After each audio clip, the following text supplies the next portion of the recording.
नमस्कार, मैं हूं सागर और मनी माइंडेड यूट्यूब चैनल पे आपका स्वागत करता हूं। और आज का जो टॉपिक है आपको ऑलरेडी थंबनेल पे पता चल गया होगा। जो कैसे हम ऑटो डेबिट रिटर्न भी हमारे अकाउंट से डेबिट होता है, ठीक है, और ये कैसे सेट होता है और इसको हम कैसे रिमूव कर सकते हैं और कैसे फ्यूचर में इस तरह का चार्जेस ना लगे हमारे अकाउंट से, इससे कैसे हम मतलब इससे बच सकते हैं, उसके ऊपर हमारा पूरा टॉपिक रहेगा। तो शुरू करते हैं। ऑटो डेबिट रिटर्न फी होता क्या है?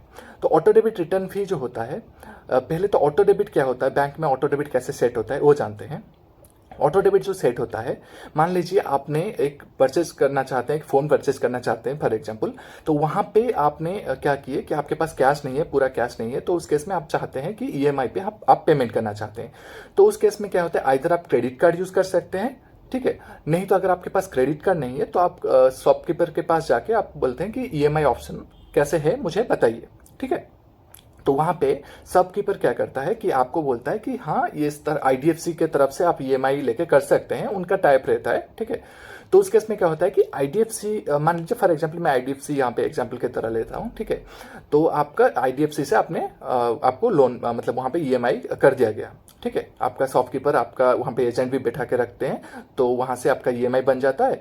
तो वहाँ पे क्या होता है कि ईएमआई बनने के बाद आपका एक पर्टिकुलर डेट वहाँ पे वो सेट कर देते हैं, आप खुद वहीं पे परमिशन आप देते हैं, ठीक है। और आपका ओटीपी आता है, ओटीपी देते हैं, तो परमिशन आप वहाँ पे देते हैं। तो उसके बाद क्या होता है कि आपका ऑटो डेबिट सेट हो जाता है। और ये इस तरह सेट होता है जैसे कि मान लीजिए आप ईएमआई कौन सा डेट को पे करना चाहते हैं, ठीक है। वहाँ पे ऑप्शन रहेगा, तो आप मान लीजिए आप बोलेंगे कि एवरी मंथ मेरा 1 तारीख को ईएमआई में पेमेंट करना चाहता हूँ। तो 1 तारीख को एवरी मंथ आपका अमाउंट डेबिट होने के लिए आपका मर्चेंट अटेम्प्ट करेगा, ठीक है। और अगर 1 तारीख को आपके अकाउंट में बैलेंस नहीं रहता है तो आपका मर्चेंट जो है अटेम्प्ट करके रिटर्न कर लेता है, मतलब आपका ऑटो डेबिट नहीं हो पाता उस डेट को। तो ऑटो डेबिट अगर नहीं हो पाता है तो उस केस में क्या होता है कि आपका एक चार्ज लगता है। लेकिन चार्ज कहाँ पे लगता है, जैसे कि आपका आईडीएफसी से लोन आपने लिए हैं लेकिन आपने सेट किए हैं आपका ऑटो डेबिट, आप पहले से आपका एक सेविंग अकाउंट रहा होगा, तो उस सेविंग अकाउंट में आपने ऑटो डेबिट सेट किए हैं। मान लीजिए फॉर एग्जाम्पल यहाँ पे ले लेते हैं आईसीआईसी बैंक, तो आईसीआईसी में आपने ऑटो डेबिट सेट किए हैं, ठीक है। तो ऑटो डेबिट अगर आईसीआईसी पे आपने सेट किए हैं तो आपका 1 तारीख में आपका मान लीजिए जो ईएमआई अमाउंट बनता था 5000 बनता था, तो 5000 आपका 1 तारीख से पहले आपके आईसीआईसी अकाउंट में रहना चाहिए। अगर 1 तारीख से पहले आपका आईसीआईसी अकाउंट में 5000 नहीं रहेगा तो उस केस में आपका ऑटो डेबिट रिटर्न हो जाता है। आपका अमाउंट जो मतलब मर्चेंट जो अटेम्प्ट करता है 5000 डेबिट करने के लिए आपके अकाउंट से, तो आपका 5000 डेबिट नहीं हो पाता है। तो उस केस में आपका यहाँ पे आता है ऑटो डेबिट रिटर्न फी का क्राइटेरिया। ऑटो डेबिट रिटर्न फी यहाँ पे लगता है आपको। तो ऑटो डेबिट रिटर्न फी का जो चार्ज रहता है ये आपका नॉर्मली बैंक में जो सारे बैंक में रहता है वो आपका 500 रहता है। आज के डेट में जो चल रहा है 500 प्लस 18% जीएसटी उनका रहता है, ठीक है, जो रहता है आपका 590 रुपीज़, ठीक है।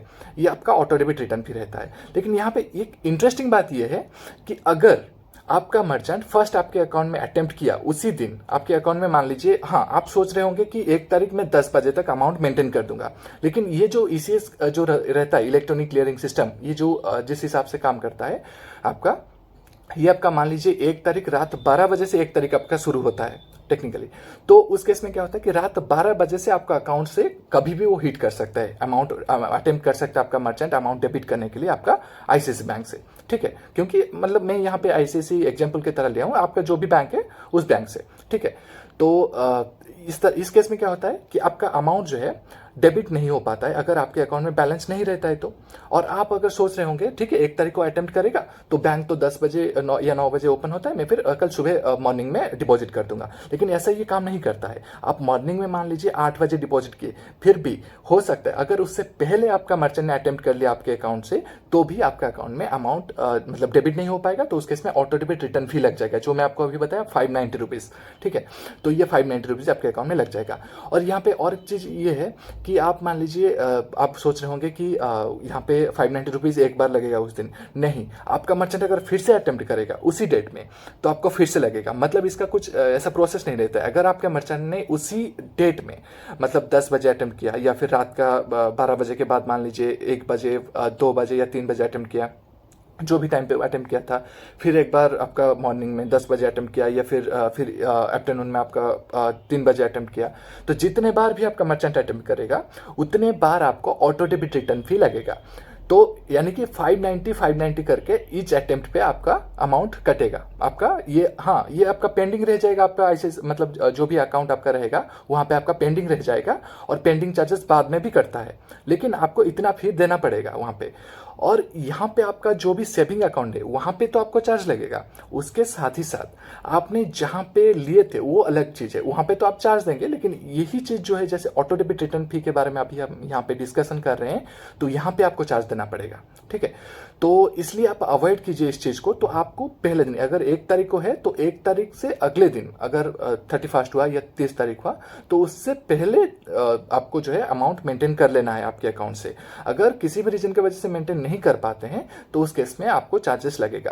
और इसको, और हाँ, अगर आप मान लीजिए कि आप फिर हाँ, इसका ये एक प्रोसेस रहता है कि मान लीजिए आपने आपने ऑटो डेबिट सेट किए हैं और आपका मर्चेंट को आपने अपने एंड से पहले पेमेंट कर लिए। ठीक है, आपका मर्चेंट को मान लीजिए आपने 1 तारीख था तो आपका मर्चेंट की तरफ से भी कभी मैसेज आता है तो आप बोलते हैं कि छोड़िए मैं पहले अपने एंड से जो है मैन्युअली पेमेंट कर देता हूं, अपने मर्चेंट को पेमेंट कर दिए। तो आप अभी ये सोच के बैठे हैं कि मर्चेंट को मैं पेमेंट कर दिया तो मेरा पेमेंट कंप्लीट हो गया है ना, लेकिन यहाँ पे ट्विस्ट ये है कि आपने मर्चेंट को पेमेंट करने के बाद भी आपके अकाउंट से चार्ज लगता है। मर्चेंट को पेमेंट करने के बाद भी आपका अकाउंट में इसलिए चार्ज लगता है क्योंकि आपका जो ईसीएस सेट हुआ है आपका मर्चेंट के सिस्टम में अपडेट होने में भी टाइम लगता है। अगर इस केस में आपका मर्चेंट फिर से आपके अकाउंट में अटेम्प्ट करता है आपका सेविंग अकाउंट में अमाउंट डेबिट करने के लिए, और 99% केसेस में यही होता है कि आपका मर्चेंट अटेम्प्ट कर ही लेता है, तो उस केस में आपने मैन्युअली भी पेमेंट कर लिया वहाँ पे, लेकिन आपका जो मर्चेंट है वो अटेम्प्ट फिर से हो गया, मतलब ऑटो सिस्टम होता है ये, तो अटेम्प्ट हो गया ऑटोमेटिकली, तो उस केस में आपका फिर से चार्ज जो है आपका अकाउंट से कटेगा। और ये चार्ज जो है आपका सेविंग अकाउंट से कटेगा। सेविंग अकाउंट से मतलब कि आपका जिस अकाउंट में आपने सेट की है आपका मैंडेट, उस अकाउंट से आपका 590 कटेगा। ठीक है, तो 590 चार्ज लगेगा। तो ये चार्ज एक ही बार लगता है, इसका भी कोई गारंटी नहीं है। उस डेट में अगर आपका मर्चेंट 2-3 बार अटेम्प्ट कर लिया तो 2-3 बार आपको 590 चार्जेस लगेगा।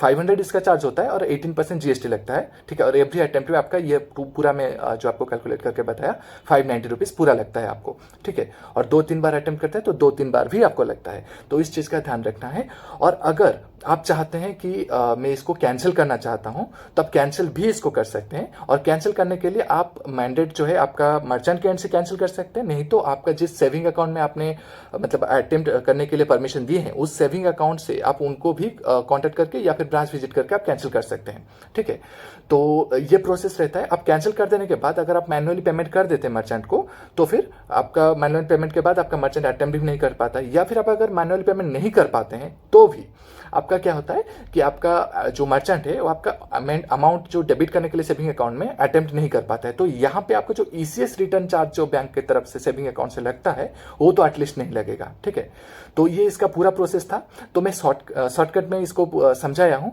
अगर ये टॉपिक पे आपको और भी वीडियो चाहिए या फिर इसको और भी डिटेल में आप जानकारी जानना चाहते हैं तो ये मेरा पहला वीडियो था इसके ऊपर, तो आगे भी मैं आपके लिए ऐसा वीडियो लाता रहूंगा। ठीक है, और ये मेरा फर्स्ट वीडियो था ये यूट्यूब चैनल पे, तो आगे भी कोशिश करूंगा आपके लिए इस तरह का बेहतरीन जानकारी आपको दे पाऊं।